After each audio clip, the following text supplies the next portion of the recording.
2024 के लोकसभा चुनाव को लेकर इंडिया के गठबंधन में अभी घमासान देखने को मिल रहा है। बता दें कि जो सीतामढ़ी सीट है, सीतामढ़ी सीट पर दावेदारी जिस तरीके से देवेश चंद्र ठाकुर ने ठोका, उसको लेकर उनके खिलाफ में यहाँ पे बैठकें चल रही है। बता दें कि बैठक पटना के निजी होटल में चल रही है, जिसमें तमाम जो पूर्व विधायक हैं और साथ ही साथ पूर्व सांसद हैं वो बैठकें कर रहे हैं। क्या बैठक कर रहे हैं आप लोग? हम लोग बैठक कर रहे हैं सीतामढ़ी लोकसभा चुनाव के लेकर। सीतामढ़ी जिला के जितने भी हमारे वर्तमान और पूर्व जनप्रतिनिधि हैं, कई बैठक हो चुकी है। बैठक होने के बाद में आदरणीय देवेश चंद्र ठाकुर जी ने अपने सीतामढ़ी अपने आवास पर प्रेस कॉन्फ्रेंस कर हम लोग को जितने भी जो पिछड़ी जाति या पिछड़ी जाति के हम लोग जनप्रतिनिधि और हमारे पिछड़ी जाति का हिमायती रणधीर सिंह चौहान के आवास पर बैठक होने के बाद में आदरणीय विजय चौधरी हमारे वित्त मंत्री महोदय से मिलने के बाद में बखौलाहट कर अपने सीतामढ़ी प्रेस कॉन्फ्रेंस पर हमारे पिछड़ी जाति के जितने भी जनप्रतिनिधि को अंधे और कौवा कहकर संबोधित किया। हम लोगों को पिछड़ों और दलितों को अपमानित करने का काम किया। इसी के लेकर हम लोग पुनः सीतामढ़ी के जितने भी हमारे पूर्व और वर्तमान जनप्रतिनिधि बैठे हुए थे, आदरणीय मुकेश यादव जी भी विधायक जो बाजपट्टी के वो भी आकर चले गए हैं। हम लोग का एक ही मांग है कि सीतामढ़ी सदियों से पिछड़ा लड़ते आया है और पिछड़ा चुनाव जीतेगा।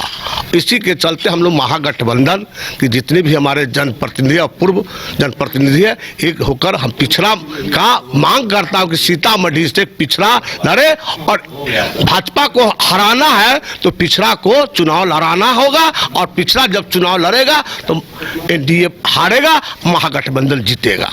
इंडिया गठबंधन के अभी अंदर सीट शेयरिंग की बात ही नहीं चली है और एक तरफ देवेश चंद्र ने वहाँ दावा ठोक दिया, उसके बाद आप लोग उनके गुट में बैठे। ये सभापति जी स्वघोषित उम्मीदवार बन करके सीतामढ़ी में कई जगहों पर उन्होंने कहा कि मेरी उम्मीदवारी तय है।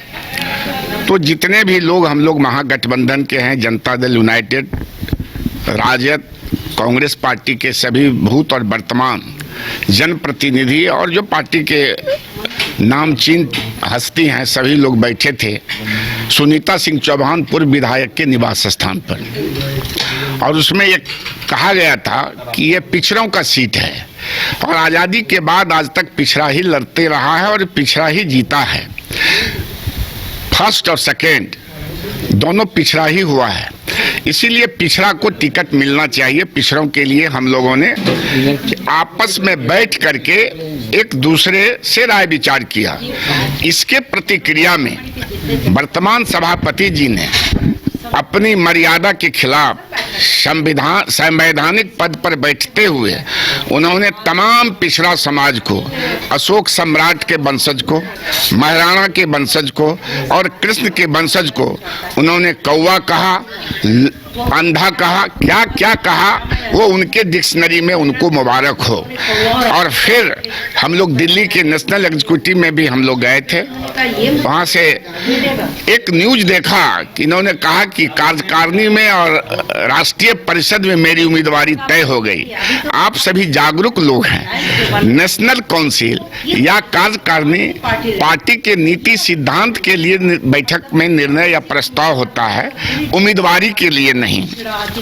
और भिन्न भिन्न आपके चैनल वालों को उन्होंने कहा कि मेरी उम्मीदवारी तय हो गई है, मैं चुनाव लड़ूंगा।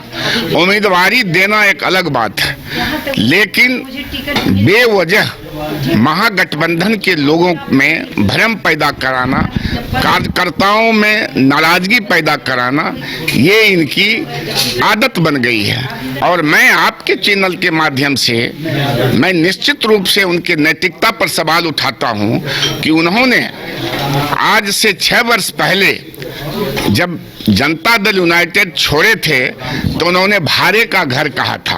अब भारे के घर का क्या अर्थ होता है आप सभी जानते होइएगा।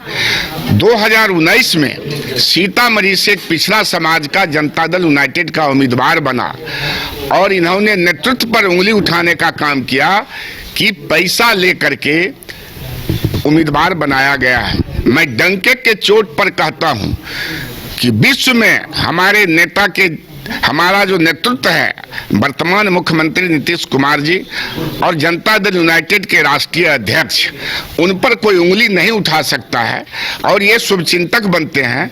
हम तो नेता के उस निर्णय का स्वागत करते हैं और उनकी महानता है कि ऐसे लोगों को पद पर बैठा दिए हैं, लेकिन ये पद की गरिमा रखने वाले नहीं हैं। एक उन्होंने और चैनल को कहा कि मैं 6000 नौकरी दिया हूं।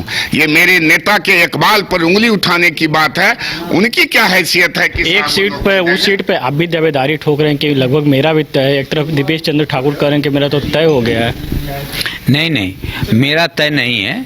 मैंने ऐसा कभी नहीं कहा कि मेरा तय है। तय करने का अधिकार आदरणीय नीतीश कुमार जी को का है, जो हमारे नेतृत्व करता हैं, जिनकी प्रेरणा से जनता दल यूनाइटेड चलती है। ये अधिकार तो उनका है और उनके जुबान से आप सुनिएगा जरूर कि कौन लड़ेगा चुनाव सीतामढ़ी से। मैं अपनी बात जरूर आदरणीय नीतीश कुमार जी से करता हूं, हम हमारे नेता से करता हूं कि मैं सीतामढ़ी से सक्षम उम्मीदवार हूं, मैं पिछड़ी जाति से आता हूं और मैं एमपी रहा हूं और निश्चित रूप से हम चुनाव जीतेंगे, क्योंकि हमको सभी साथियों का समर्थन प्राप्त है। ऐसी बात करता हूं, लेकिन तय करना और घोषणा करना आदरणीय नेता का काम है। जैसे देवेश चंद्र ठाकुर जी स्वयं अपने आप को स्वघोषित उम्मीदवार हैं, उस प्रकार की हरकत मैं कभी नहीं करता। मैं लगातार लोक काल से ही आदरणीय नीतीश कुमार जी के साथ हूं। नीतीश कुमार जी के कार्य प्रणाली को बेहतर समझता हूं, किस प्रकार से वो तय करते हैं और किस प्रकार से घोषणा करते हैं। वो कभी इनका ना नाम तय किए हैं और न इनके नाम की घोषणा। अभी इंडिया गठबंधन में सीट शेयरिंग की बात भी नहीं हुई, अभी से सिर्फ फुटअव्वल देखने को। देखिए, कोई सीट फुटअव्वल नहीं है। यह काम ही आदरणीय नेता का है। हमारे महागठबंधन के जो शीर्ष नेता हैं, आदरणीय नीतीश कुमार जी, आदरणीय लालू जी, आदरणीय तेजस्वी जी, खड़गे जी, राहुल जी, ये सब मिलकर के तय करेंगे। उनका तय हुआ है कि नहीं, ये अभी तक हम लोग आप लोगों के माध्यम से या व्यक्तिगत माध्यम से नहीं सुना है। तय हुआ है नहीं हुआ है वो तो नेता समझेंगे, मैं नहीं जानता। साफ तौर पे जो दिवेश चंद्र ठाकुर के खिलाफ में लोग रणनीति बना रहे हैं, जिस तरीके से देखा हुआ कि लोग बीते दिनों जिस तरीके से दिवेश चंद्र ठाकुर ने जो सीतामढ़ी सीट पर दावेदारी ठोका कि सीतामढ़ी सीट जो है लगभग तय हो गया है कि हम सीतामढ़ी सीट से 2024 में लोकसभा चुनाव लड़ेंगे। और बात कर रहे थे कि अभी राम पुकार शर्मा जी वहाँ से जो पूर्व सांसद है, उन्होंने कहा कि हम अति पिछड़ी जाति से आते हैं, हमारा अगर नेतृत्व करते हैं तो हम वहाँ से चुनाव लड़ेंगे। अब देखना होगा कि सीतामढ़ी सीट जो हॉट सीट बना हुआ है, वो सीतामढ़ी सीट में जो दिवेश चंद्र ठाकुर दावे ठोक रहे हैं कि वहाँ हमारी लगभग तय है, क्या दिवेश चंद्र ठाकुर का आगे क्या होता है। सहयोगी हीरालाल के साथ विवेक रंजन, न्यूज़ 22 को पटना।